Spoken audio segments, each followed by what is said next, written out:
एकूण शतजन्याने डाव रचून सतराजिनाचा वध केला, पण हे त्याने यदुकुळाला कलंक लावला आहे. पण कृष्ण मात्र गप्प बसणार नाही.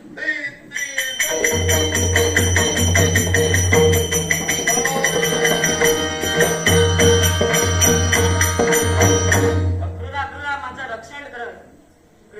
कृष्ण एक सारखा माझ्या पाठीशी लागला आहे. सत्यभामेच्या शब्दावरून कृष्ण माझा वध करण्याची प्रतिज्ञा केली आहे. मित्र अक्रूरा, माझ्या बरोबर युद्धास येतोस ना? शतजन्या, मी पूर्वीच तुला चेतावणी दिली होतीस, पण तू ती धिक्कारलीस. त्या कृष्णापाशी युद्ध हे मात्र माझ्याने होणार नाही.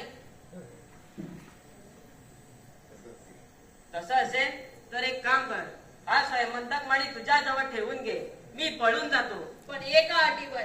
हा मणी माझ्या जवळ आहे हे प्राण